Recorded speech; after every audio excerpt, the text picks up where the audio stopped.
Take a moment to connect with the radiant fire within you. Feel that eternal flame that burns at the center of your being, sometimes a gentle warmth, sometimes a blazing inferno. When the Leo moon expresses naturally, it carries the pure essence of divine light into human form. These souls possess an innate ability to warm others through their presence alone, to inspire through their authentic self-expression, and to lead through the pure radiance of their being. Their emotional nature flows like sunlight, steady, life-giving, and naturally uplifting to all it touches. But what happens when this sacred fire is wounded, when this inner light is afflicted by shame, starvation, or agitation? This is the territory we'll explore today. The wounded Leo moon. We're going to explore your moon's afflictions, not as flaws to overcome, but as portals to profound understanding. We'll look at how these challenges manifest through different areas of your life, not to eliminate them, but to understand their deeper purpose in your soul's journey. This isn't about learning to be more humble or to contain your light. It's about discovering how your natural radiance, yes, even the parts that feel too bright or too much, is actually a gift that our world desperately needs. Your ability to shine authentically, to express from your heart, to lead through inspiration rather than force, these aren't distractions from your spiritual path. They are your path. What I'm about to share comes not just from astrological theory, but from the deep trenches of emotional and spiritual work. Through years of working with hearts like yours, I've seen how this misunderstanding cuts deep, leaving scars that affect not just your relationship with yourself, but with the entire world.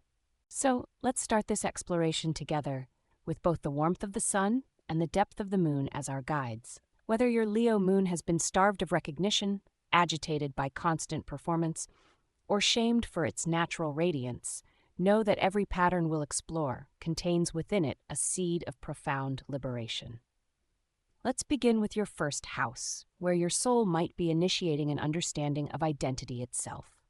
Those moments when you feel unseen or unappreciated are actually sacred portals, your soul's way of guiding you toward authentic self-expression that comes from within rather than seeking validation from without. Your path is not about dimming your light to make others comfortable. Rather, it might be about becoming a conscious vessel of divine radiance, someone who illuminates truth while remaining anchored in their heart's wisdom. When you embrace this truth, all those different aspects of your self-expression become instruments in your soul's orchestra, each one playing its unique note in the symphony of your becoming. Your radiant nature is a gift that allows you to inspire and uplift others in ways that more subdued personalities never could. In the second house, which relates to value and resources, you carry a particularly nuanced relationship with worth.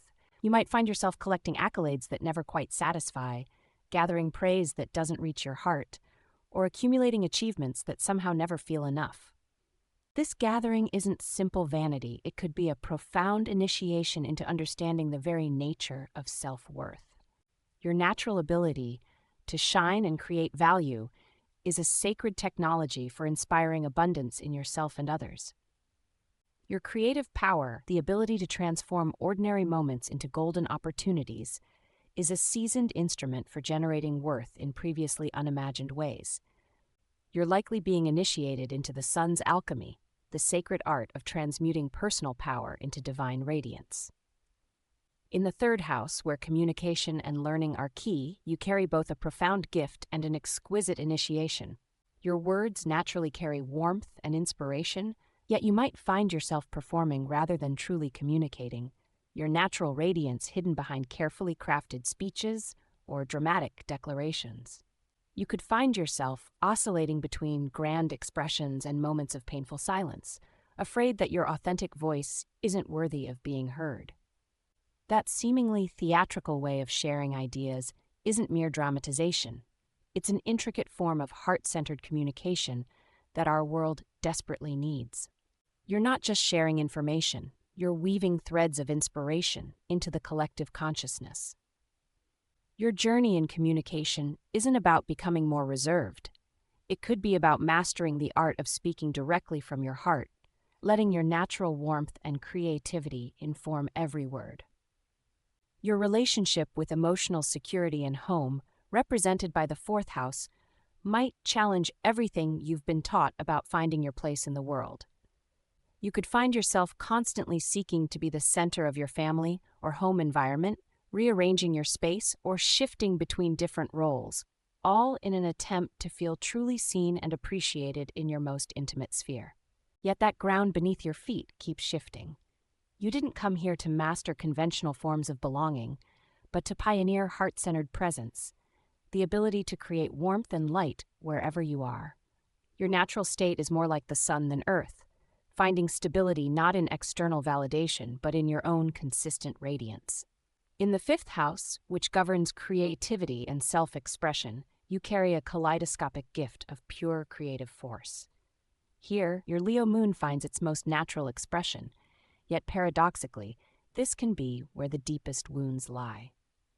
Your creativity could feel blocked by the weight of expectations, either too grand to fulfill or too limiting to satisfy your soul's need for authentic expression. This isn't creative paralysis. It could be a profound initiation into understanding the very nature of divine creativity itself.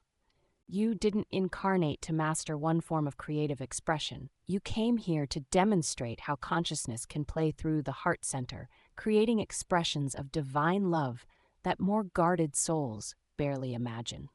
In the sixth house, where we navigate the sacred rhythms of daily life, our work, our routines, our service to others, what appears as constant performance often masks a deeper initiation. Your struggle to find balance between shining and serving, between being the star and being of service, isn't a sign of ego. It's the territory where some of your most profound transformations will occur. You might have come to pioneer heart-centered service, a way of contributing that honors both your need to express and your desire to uplift others. Your natural state is more like a lighthouse than a hidden candle, finding purpose through illuminating the path for others while maintaining your own steady flame. In relationships represented by the seventh house, you might be initiated into the mysteries of how personal radiance meets equal partnership. You could find yourself drawn to relationships where you can shine brightly, each connection reflecting back a different facet of your luminous nature. Yet there's often a tension between being the star and being an equal partner, between performing for love and allowing yourself to be truly seen. You came here to pioneer heart-centered relating, the ability to shine brightly while allowing others their own radiance, maintaining authenticity at every level of connection. In the eighth house, the realm of transformation and intimacy, you carry a profound initiation into the alchemy of the heart. Your need for recognition meets the depths of surrender here, creating an exquisite tension between personal power and profound vulnerability. This isn't about transcending your need to shine, but about pioneering conscious radiance, the ability to remain heart-centered even as you surrender to life's deepest mysteries. You didn't incarnate to dim your light during transformative experiences. You came to master the sun's death, the sacred art of allowing your radiant nature to serve as a conscious light in the darkness, illuminating the depths for others while remaining true to your own heart's wisdom. In the ninth house, your spiritual journey might carry a truth so radical it could take your breath away. Your constant need to find meaning through grand gestures, to question traditional paths, to seek truth in dramatic ways, is not spiritual ego, but a sophisticated form of devotion that few understand. You're likely being initiated into what the mystery schools understood as the path of the sacred performer, the one who demonstrates spiritual truth through authentic self-expression, challenging conventional wisdom while embodying new possibilities of heart-centered awareness. Your dramatic nature isn't a curse. It could be a refined instrument for detecting spiritual bypassing and illuminating authentic paths to truth. In your 10th house, your professional life might carry an exquisite tension between authentic expression and public recognition. Each time you've tried to define your career path, to claim your place in the world, you might have felt that familiar tightness, as though any role that doesn't allow you to shine would be a betrayal of your true nature.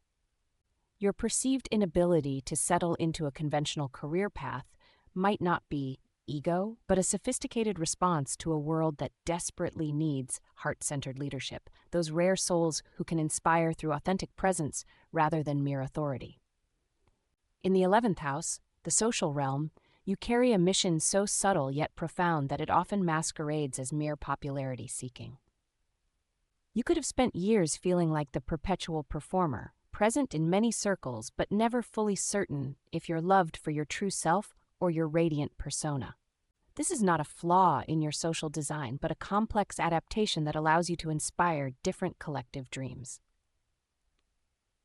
Your soul chose this path because the evolution of human consciousness requires individuals who can demonstrate authentic self-expression while remaining in service to the greater good. Finally, in the 12th house, the realm of the infinite, your particular genius lies in maintaining your light even as you merge with the boundless. Where others find peace in emptiness, you're here to remain radiant as you navigate the mysteries of existence. Your constant need to express even in spiritual realms is not an obstacle, but a revolutionary instrument that allows you to illuminate territories most can only stumble through blindly. The medicine you carry for our world is precious. You're here to demonstrate how authentic self-expression can become a form of devotion, how the heart's natural radiance can serve as a vessel for divine light rather than an obstacle to it. Your gift is the ability to remain bright and inspiring in spaces where others lose all reference points. Before we close our exploration, I want to share specific practices that can help you work with your Leo Moon's afflictions. These aren't mere coping mechanisms. They're sophisticated tools for transforming what feels like too much into profound wisdom. Let's start with the solar heart practice. When you feel unseen or unappreciated and the need for recognition becomes overwhelming, this practice creates a sacred circuit between your personal light and universal radiance. Place your right hand on your heart and your left hand on your solar plexus, the sun's center. As you inhale, imagine drawing all your unmet needs for recognition up from your solar plexus into your heart center. As you exhale, let them transform from personal hunger into universal light that fills every cell of your body. Continue this breathing pattern until you feel your individual light merge with the infinite light that lives within all things. Another powerful practice is the Lion's Journal. This isn't ordinary journaling. It's a practice of conscious self-expression between different levels of your being. Keep 3 distinct sections in your journal: the performer, the authentic self, and the divine light. In the performer section, record your desires for recognition and appreciation with complete honesty. In the authentic self section, write about what truly makes your heart sing, regardless of audience or approval. In the divine light section, explore how these different aspects might be serving your soul's evolution. This practice aims to transform the need for external validation into authentic self-expression. The sacred stage practice invites you to transform your need for recognition into conscious performance. Create a dedicated space in your home. It might be as simple as a corner with a candle. Each morning, step into this space as if stepping onto a sacred stage. Move through 3 phases. First, express everything you want recognition for, holding nothing back. Let your gestures be grand, your voice full, your presence enormous. Then, maintain that same magnitude of expression, but remove all words, moving only from the heart's wisdom. Finally, become completely still while holding the same level of radiance. This practice helps transform external performance into authentic presence. The lion's breath is a powerful tool for moments when you feel unseen or unappreciated. Begin in a comfortable seated position, hands resting on your thighs. As you inhale, spread your fingers wide like rays of sunlight. On the exhale, open your mouth wide, extend your tongue, and release a silent or voiced breath while visualizing any need for validation, dissolving into pure light. Repeat this breath pattern until you feel your natural radiance emerge from within, independent of external recognition. This practice helps transmute the need for approval into authentic self-expression. The Royal Mirror meditation works directly with the Leo Moon's relationship to reflection and recognition. Sit before a mirror in soft lighting, but instead of focusing on your physical reflection, imagine you're looking into the eyes of your own divine essence. Allow yourself to witness your own light without performing, without trying to appear any particular way.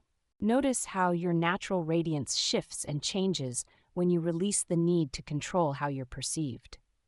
This practice helps transform self-consciousness into self-awareness.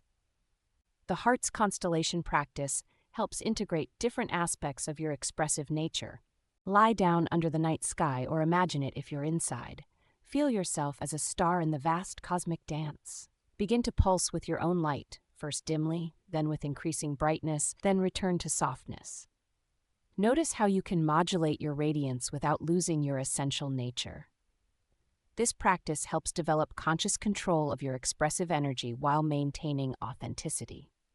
The solar offering is a practice for transforming the need to be special into the gift of authentic service. Each morning, standing in sunlight if possible, extend your arms outward and imagine you're gathering light like a solar panel. Draw this light into your heart center, let it intensify there, then consciously send it out to 3 different recipients: someone who already sees and appreciates you, someone who challenges your right to shine, and someone who needs illumination in their life. This practice helps transform personal radiance into conscious blessing. Finally, the Leo's Labyrinth is a walking meditation that works with the pattern of authentic self-expression. Create a spiral path in your space, or imagine one. As you walk toward the center, shed 1 layer of performance with each circle, all the ways you've learned to shine for others rather than from your own heart. Reach the center, pause in your authentic radiance, then walk back out, gathering only what truly belongs to your natural way of shining. This practice helps distinguish between authentic expression and learned performance. These practices are not about dimming your light, but about transforming it from a seeking beam into a steady flame. Work with them not as techniques to fix yourself, but as sacred technologies for revealing the pure radiance that you already are. Practice them not with the goal of becoming more humble or contained, but with the intention of discovering how your unique way of shining might actually be exactly what's needed. Use them as starting points.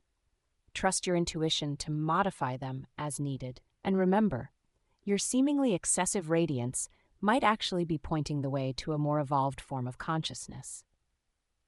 Each practice is designed to work with a specific aspect of your Leo moon's affliction, while honoring its underlying wisdom. The goal isn't to transcend your expressive nature, but to transform it into the radiant instrument of consciousness it was meant to be. As we close our exploration of your afflicted Leo moon, I want to speak directly to the part of you that has spent lifetimes questioning your right to shine, doubting your radiance, thinking about your need for recognition, that deep longing to be seen that sometimes feels like a curse. It's actually a refined instrument of consciousness that few possess. Your particular form of suffering isn't random. That exquisite sensitivity to recognition, the way your heart refuses to be dimmed, how you naturally inspire others. These aren't symptoms of spiritual immaturity. They're signs of a soul chosen to pioneer a new relationship between individual light and universal radiance. I've witnessed the profound transformation that occurs when someone with your placement stops fighting their expressive nature and instead allows it to reveal its deeper purpose. The very qualities that once felt like obstacles, the constant desire to shine, the inability to settle for mediocrity, the restless creativity, become refined instruments of consciousness itself. This is what your soul knew when it chose this placement. The evolution of consciousness requires hearts capable of authentic radiance, of expressing the inexpressible, of remaining bright even in the depths of challenge. Your afflicted Leo moon isn't a mistake to be corrected. It's a divine adaptation to a reality that's becoming increasingly in need of authentic light. The invitation before you now is radical. Instead of trying to dim your light, what if you allowed it to become so refined, so pure in its expression, that it becomes transparent to the divine while maintaining its capacity for inspiring others? What if your need to shine isn't separate from spiritual awakening, but is actually a unique path to it? This is advanced soul work, requiring a level of commitment that few understand or are willing to commit to. It asks you to trust in a form of spiritual intelligence that doesn't fit conventional models of enlightenment. You're not here to transcend expression. You're here to transform it into something so authentic, so pure, that it becomes a lens through which the infinite can know itself. For those feeling called to explore these depths, to understand how your specific chart configuration supports this sacred work, I'm here to guide you through this territory. Whether through focused mentorship or sustained container work, we can unlock the profound wisdom hidden within your expressive patterns. Just keep in mind, this isn't casual exploration. It requires the courage to face your patterns directly and the wisdom to recognize how they're serving your evolution. But for those ready to embrace their unique design, the transformation can be profound. Until we meet again, remember this: your radiance isn't your enemy. Even in its most challenged expressions, it's trying to protect and serve your highest good. Your journey isn't about transcending your expressive nature, but about allowing it to become so refined that it bridges human and divine consciousness. You're not here to find peace through dimming your light. You're here to discover peace through the exquisite expression of a heart attuned to the infinite itself. That's the end of our exploration. Thank you for watching, sharing, and subscribing. This is Ayla, signing off.